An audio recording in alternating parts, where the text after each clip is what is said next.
Buenos días, muchachos. Un placer saludar a todos mis ahijados, mis seguidores, mis amigos y mi público en general.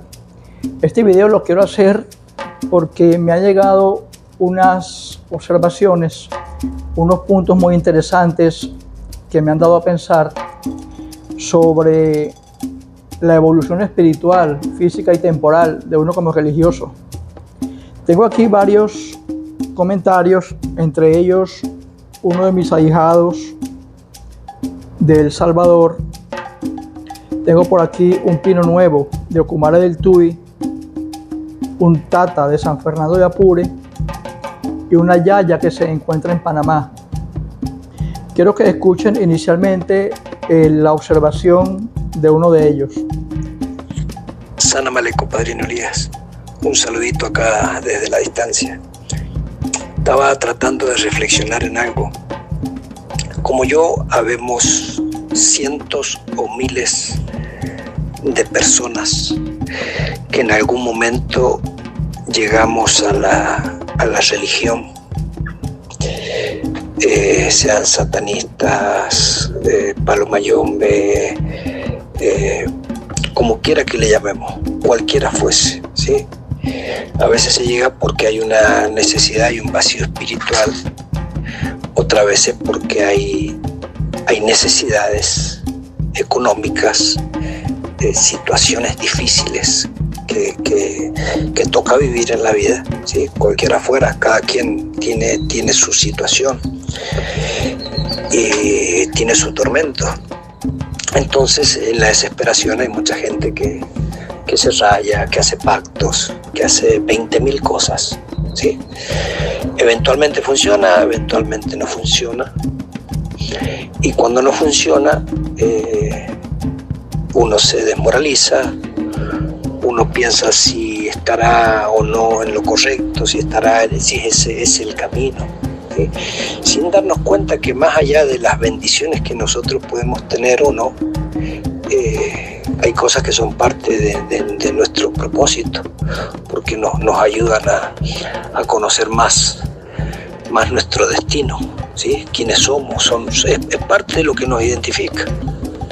Entonces, yo creo que sería bueno escucharte, compartieras tu experiencia, ¿sí? Sos un hombre ya mayor, prácticamente tenemos tal vez 1 o 2 años de diferencia, y con casi nuestros 60 años hay muchas cosas que hemos vivido, ¿sí? Situaciones difíciles, muchas opulencias, y ahí estamos. Pero en tu caso en particular, ¿cuál es tu experiencia?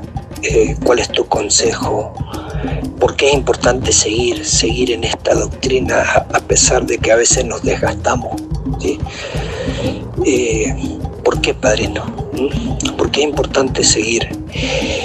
Y dentro de todo yo quiero creer que hay un secreto, hay una llave, ¿sí? Que más allá de está ahí la clave para abrir esa puerta al bienestar, a la estabilidad. No hablemos de ser millonarios ni nada, sino a llevar una vida digna, ¿sí? Una vida digna en todos los aspectos, no solo en lo físico, sino en lo espiritual, de tener esa satisfacción desde el momento de prender una vela, hacer una invocación, hacer un otorgamiento. Ahí te lo dejo, Padrino, de tarea. Sería muy bueno escucharte. Algo más que va en línea con este pensamiento, Padrino. Es válido delante de nuestras entidades espirituales, ¿sí? Más allá de ese ritual que cada quien lo tiene a su manera, de su forma de dar las gracias, de fumarle un puro, de darle aguardiente, de darle menga, más allá de ese ceremonial, es válido tener un momento ahí en esa soledad con nuestras entidades, abrirnos, manifestarnos que nos sentimos enojados, o manifestar una pena, o llorar, y decir que seguimos esperando, no sé. Te pregunto porque incluso hay quienes dicen que cuando uno va al altar a trabajar, todas esas emociones hay que dejarlas afuera, porque si no uno mismo se bloquea el trabajo, etcétera, etcétera. ¿Sí? Una vez más, padrino, un abrazo, es un gusto tenerte.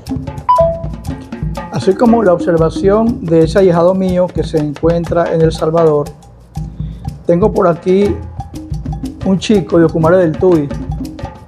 Él es palero. Él me dice lo siguiente: padrino, me gustaría ser como usted. Usted que tiene ahijados, que tiene pinos nuevos, que tiene yayas y que tiene seguidores en todo el mundo, ¿por qué yo me estoy muriendo de hambre? Lo envidio, padrino. Quisiera ser como usted. ¿Cuál es la clave? Tengo por aquí una yaya de Bogotá, Colombia. Ella me escribió, creo que fue la semana pasada. Ella me dice lo siguiente: hermano Carvajal, yo soy hija de Yemayá, pero cada día pienso y me siento defraudada porque los santos no me dan lo que yo quiero. ¿Cuál es la clave del éxito, padrino? Usted no se parece a ningún palero ni babalao que yo haya conocido. Usted se ve una persona tranquila, madura y exitosa. ¿Cuál es la clave? Y finalmente tengo por aquí un chico que tiene más de un año tratando de rayarse conmigo. Y él me dice: hermano, ¿supiera usted que he tratado de reunir el dinero de sus derechos para rayarme y me es imposible? Porque si ahorro el dinero, no como. Me estoy muriendo de hambre. La plata no me rinde. Me siento fracasado. No entiendo por qué esos muertos a usted le dan y a mí no. No entiendo por qué hay tantos paleros que he conocido personalmente cuyas vidas parecen vidas de indigentes, de muertos de hambre. Yo quiero ser como usted, padrino. Ayúdeme, ¿cuál es la llave para poder entrar al mundo de la evolución y de la prosperidad? Y me cautivaron esos mensajes porque me dan a pensar de que la gente supone que llegar al éxito religioso es como hace Harry Potter con la varita.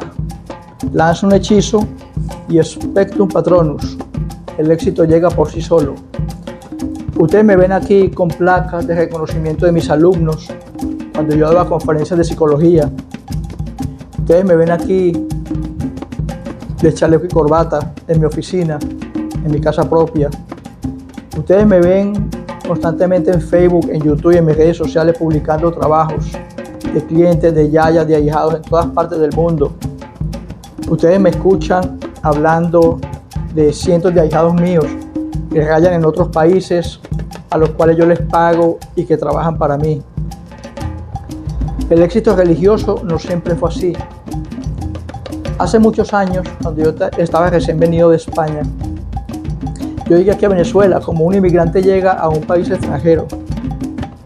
Yo no tenía trabajo, yo pasaba hambre, pero siempre obtuve un consejo de mi papá, de mi padre, que siendo sacerdote, él me decía: no olvides nunca el poder que radica en la oración. Yo no tengo la suerte de que me haya salido un hijo que le haya gustado ser brujo, palero o babalao, pero tenga hijos siempre en cuenta el poder de la oración. Y eso que me dijo mi padre siempre lo he tenido en mi mente. Siempre he albergado en mi mente el poder que tienen las palabras a la hora de decretar una oración, de pedir una bendición, de dar una bendición o de maldecir. Eventualmente, cuando yo llegué aquí a Venezuela de España, yo me hice partícipe de una religión muy famosa que se llama la Iglesia de Jesucristo de los Santos de los Últimos Días. Yo vivía en un pequeño cuartico alquilado y pasaba hambre. Habían días en que yo no comía absolutamente nada. Pero en ese consejo de mi padre, estando yo muy joven, yo siempre en mi mente decía: Debemos, y decía debemos porque lo hacía en plural, no en singular. Debemos buscar la manera, sea quien sea mi Dios, debemos buscar la manera de que la comida llegue a mí. Yo necesito alimentarme, yo necesito progresar, yo necesito evolucionar físicamente, espiritualmente. Y le pedía no a ese Dios que todos le piden, que es ese Jesucristo clavado en una cruz, o a ese Mahoma, o a ese Alá, sino que yo le pedía a esas instancias universales. Y yo me involucraba conjuntamente con esas instancias. Y yo decía, debemos, lo consideraba siempre y he considerado que las entidades somos un grupo, conjuntamente con nosotros que somos seres espirituales, viviendo una breve experiencia humana. Entonces yo decía en mi mente, debemos buscar la manera de que ustedes me ayuden a poder lograr que el alimento llegue a mí, porque me estoy muriendo de hambre. Y en ese pequeño cuarto alquilado, yo de rodillas, apoyado en mi cama, oraba y exclamaba mentalmente, verbalmente, en voz baja, debemos encontrar la manera, mis entidades, mi Dios, sea quien seas, de que llegue la comida a mi boca. Eventualmente, en una de esas reuniones dominicales de la Iglesia de Jesucristo de los Santos de los Últimos Días, se enamora de mí la hija del obispo de esa iglesia, de esa congregación a la cual yo asistía. Fue un noviazgo muy bonito, pero muy corto. Fue un noviazgo aproximadamente como de año y medio. Pero ella me sirvió de enlace.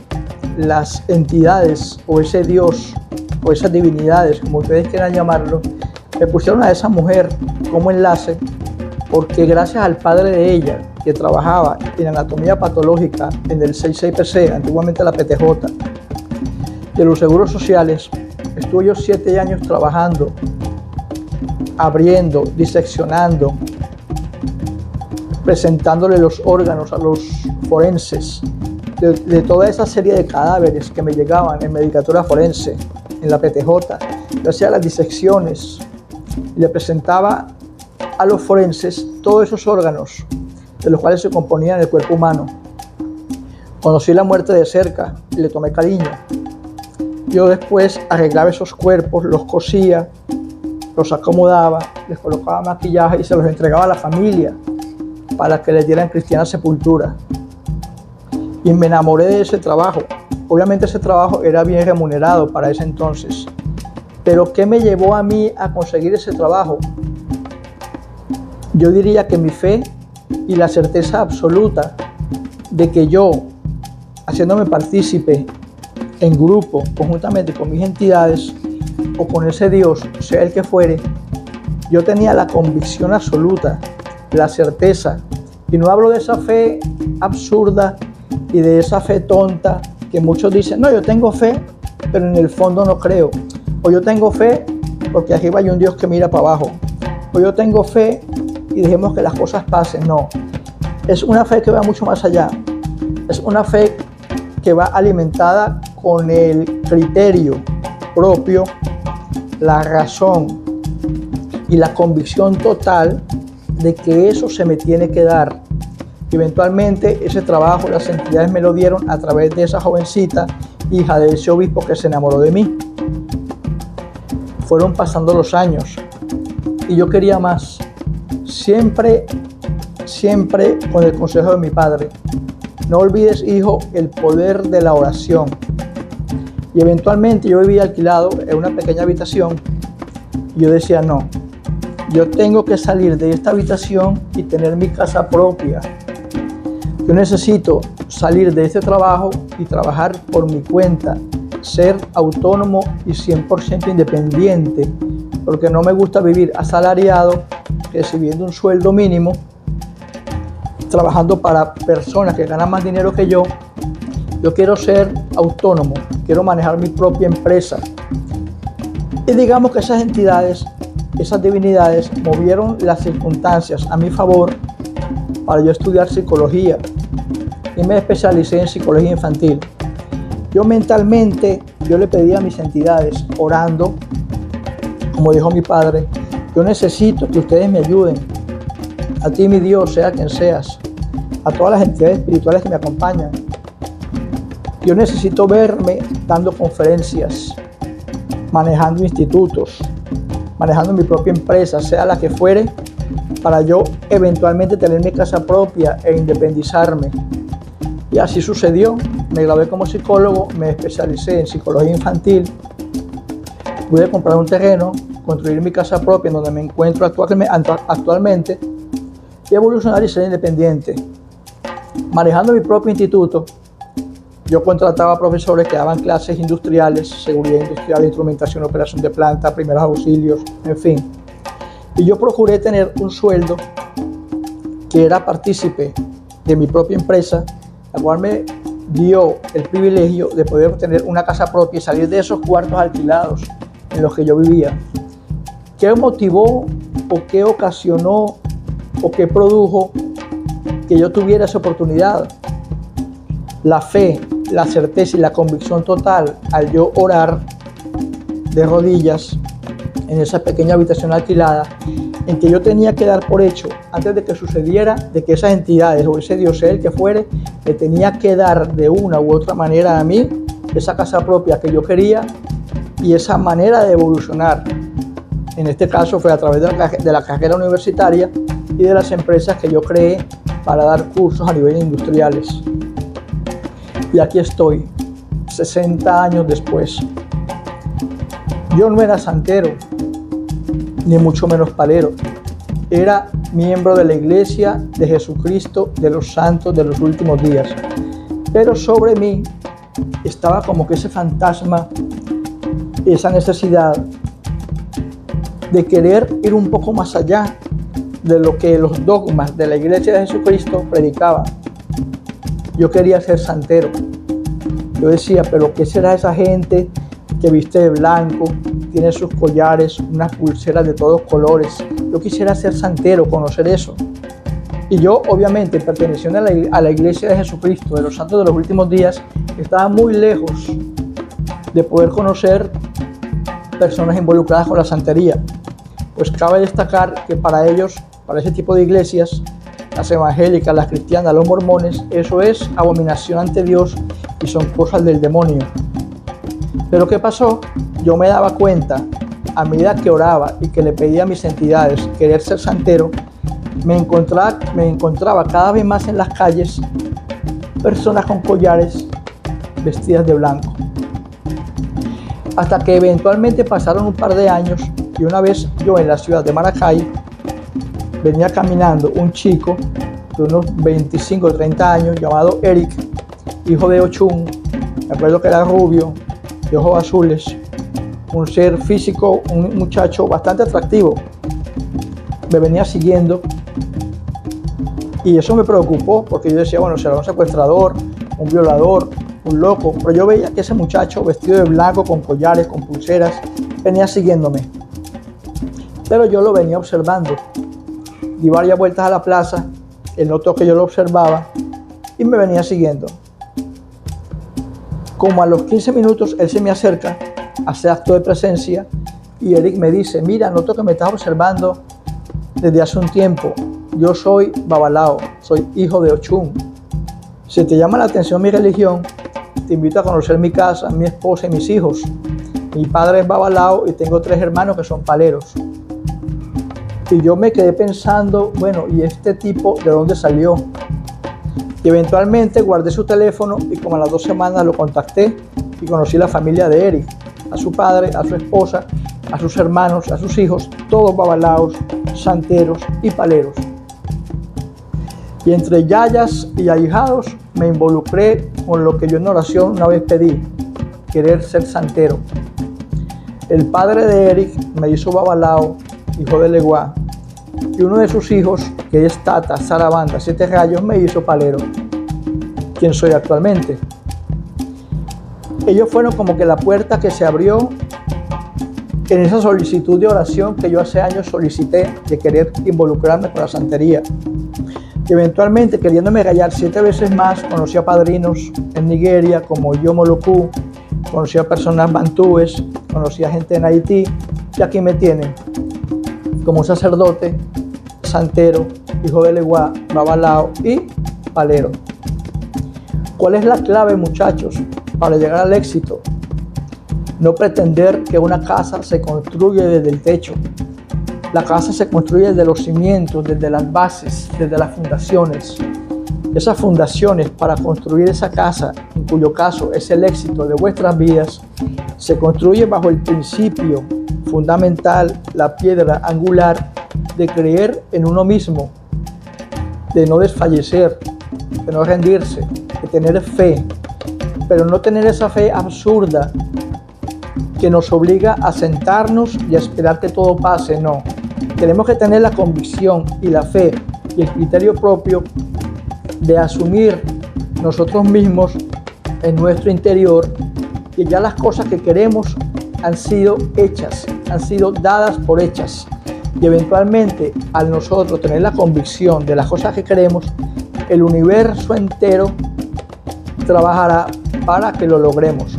Eventualmente habrán dificultades, habrán personas indeseables con las que nos liguemos, habrán personas envidiosas, habrán malas vibras, habrán malas energías, nos toparemos con ladrones, con estafadores, con viciosos, con drogadictos.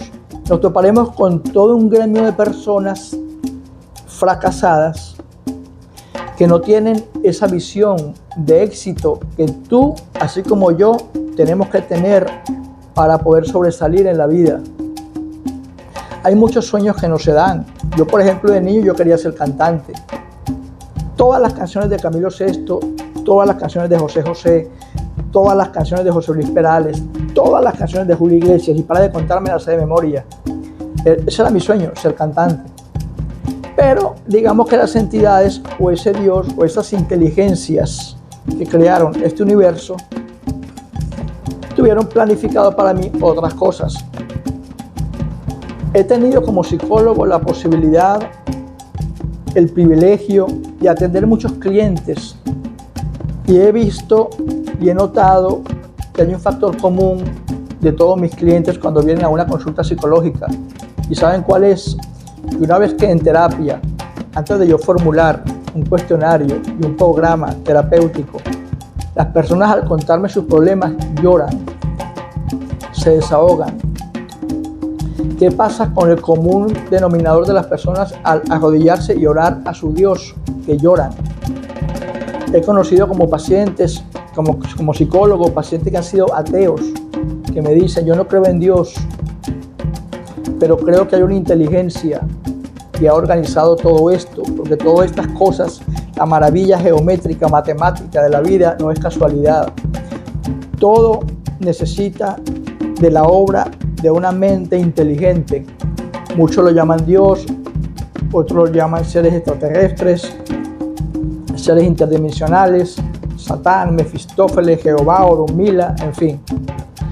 Pero sean, independientemente de las que sean, esas entidades en las que creamos, tenemos que tener la fe absoluta y la convicción de que tenemos que salir adelante, no solamente con la fe de pedirle a Dios, sino de pedirle a Dios y nosotros mover nuestros pies para que esa fe y ese Dios, sea cual sea, trabaje en pro de nuestro beneficio.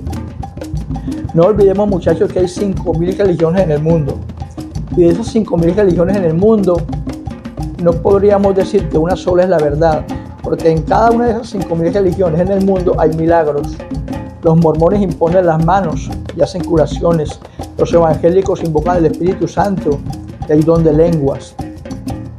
Los católicos hacen bautismos y, en efecto, a través del bautismo y el agua bendita expulsan demonios. Los testigos de Jehová, los adventistas, los pentecostales, a través de sus pastores, algunos estafadores y otros genuinos, hacen milagros y curan personas. Los babalaos, a través de las imposiciones de manos, las rogaciones de cabeza, liberan espíritus. Los paleros, a través de sus enfumbes, de sus grangas, de sus munanzos, curan y hacen prodigios. Y todas esas religiones tienen un cúmulo de verdad. Y la verdad que se encuentra en todas esas religiones del mundo es la fe que esos pastores, que esos sacerdotes, que esos babalaos, que esos paleros, que esos evangélicos, que esos mormones han tenido. Es la fe mis queridos seguidores, mis queridos amigos, mis queridos ahijados en todo el mundo, la que obra milagros. Pero no es la fe en donde tú tienes que mantener una posición pasiva y no mover un pie esperando que Dios lo haga todo. No. Es la fe que yo tengo más allá de creer, de poder yo mantener en mi mente la exactitud y el principio de dar por hecho todo lo que yo quiero. Hay que tener fe y hay que crear y creer simultáneamente. Yo creo que lo que yo quiero crear tiene que ser evidentemente una realidad. Tengo que darme la convicción a mí mismo. Tengo que en mi fuero interior, en mi mente, convencerme a mí mismo de que lo que yo quiero crear, en lo que yo creo, es una realidad, y el universo buscará la manera e intervendrá para que todo eso camine a tu favor. No quiero con eso aclarar que no habrán piedras en el camino, ni piedras de tropiezo, y que muchos sueños no se llevarán al lugar, así como el sueño mío de querer ser cantante. Pero eventualmente las entidades mayores, sean las que sean oscuras, sean de luz, sean blancas, sean del color que sea Orunmila, sea Yahvé, sea Mahoma, sea Ensambienpungo, sea el mismo diablo, independientemente de las entidades en las que ustedes crean, la fe es un principio fundamental. Y cada vez que ustedes prendan una vela, hagan un ebó, hagan una invocación, sea al demonio, a Ensambienpungo, a Orunmila, al mismo Dios, a Jehová, a Jesús, a Mahoma, a Alá, al que ustedes quieran, cada vez que ustedes se sienten a hacer una invocación, métanse en la mente de dar por hecho y concluidas las cosas que ustedes quieren mucho antes de que pasen, para que el universo conspire con ustedes en llevar a cabo eso a una realidad inminente. No olvidemos que todos somos entes espirituales viviendo una corta experiencia humana, y siendo entes espirituales tenemos el código genético, el código divino de Dios, del cual somos hijos. Fuimos creados por entidades inteligentes, por seres inteligentes. Para los que no crean en Dios, está bien, fuimos creados por seres alienígenas. Para los que crean en Dios, fuimos creados por Yahvé, por Jehová, por Alá, por Mahoma, en fin.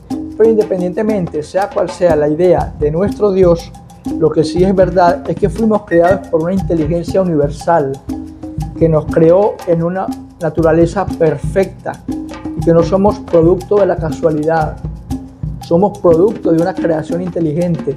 Y así como tenemos el genoma humano y el ADN de nuestros padres y de nuestras madres, tenemos también el código genético, el ADN espiritual de nuestros padres creadores, sean seres extraterrestres, sean enanitos verdes que viven en Marte, o sea Dios, o sea Jehová, o sea la figura espiritual que tú quieras asumir. Venimos y fuimos creados y existimos por inteligencias universales. Y esas inteligencias universales conspiran con nosotros para que aquí nuestra experiencia en la Tierra sea una experiencia placentera, llena de provecho, de evolución, de éxito, de mucha espiritualidad, salud y bienestar. Pero tenemos que crear en nuestro pensamiento, dar por hecho que eso eventualmente sucederá, para una vez creyendo con fe absoluta y con convicción de que nos merecemos esas bendiciones, esas entidades espirituales y la vida misma conspire contra eso. Porque de nada vale prender una vela en tu munanzo o arrodillarte bajo un pentagrama o una patipemba y no creer lo que tu propia boca esté decretando. Entonces, tenemos que creer en nosotros mismos para poder crear el entorno que aspiramos. Así que no se me desanimen, muchachos. Hay épocas difíciles. En mí, por ejemplo, no siempre todo fue prosperidad ni evolución. Y aún habiendo evolución y prosperidad, no faltando comida en la mesa, teniendo familia y un techo, siempre habrán problemas, habrán inconvenientes. Pero la pelea es peleando. ¿Y por qué no podemos desfallecer? Porque si nos rendimos, ese universo que va a conspirar a nuestro favor, al nosotros tirar la toalla, ese universo va a conspirar en nuestra contra.